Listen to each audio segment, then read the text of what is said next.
The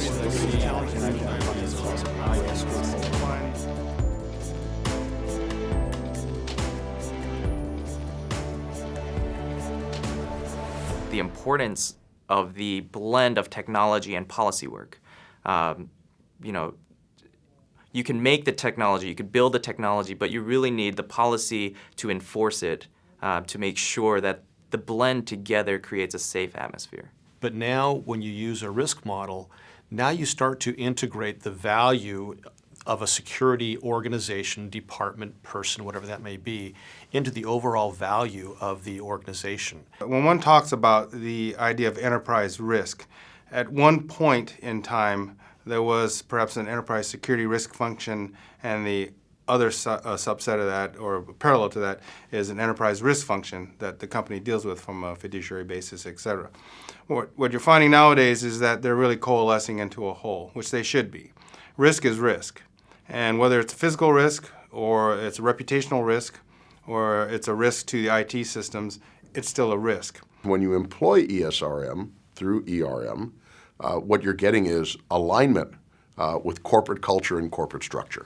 Understanding the risk manager, the business continuity manager's role in making sure that we're compliant, those standards are being brought to me on my side because of those regulations, in that we have to abide by those, we have to meet the standards. And so if we're not forming a good partnership and forming this entire enterprise in that management, in that relationship, we're going to see holes.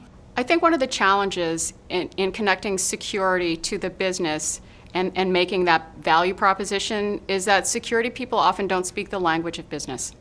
ESRM is critical to the success of a client because ESRM is the acknowledgement that organizations need to integrate efforts as opposed to just coordinate efforts in silos. ESRM is an attempt to leverage the efforts of everyone because every organization truly has some risk in some manner in every segment of the organization. So everyone's a risk owner. And when we all contribute towards the success of the ESRM program, the ERM program benefits as a whole. I was reading about some of the trends from Gartner and various resources that are look at how boards of publicly held companies are viewing risk. And one of the latest trends is how they're asking CIOs and CSOs and CISOs to no longer just document risk.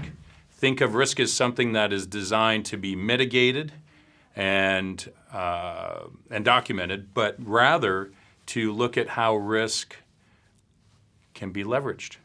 How does security or even enterprise risk managers get a seat at the table? That is a very common problem still.